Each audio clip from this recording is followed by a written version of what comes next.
నివాసయోగ్యమైన ఇల్లు ఇచ్చావయ్యా, ఐశ్వర్య సంపదలు కూర్చావయ్యా.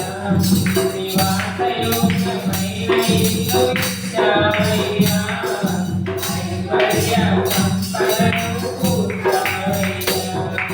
దిగులు చింతలన్నీయు బాగావయ్యా, దిగులు చింతలన్నీయు బాగా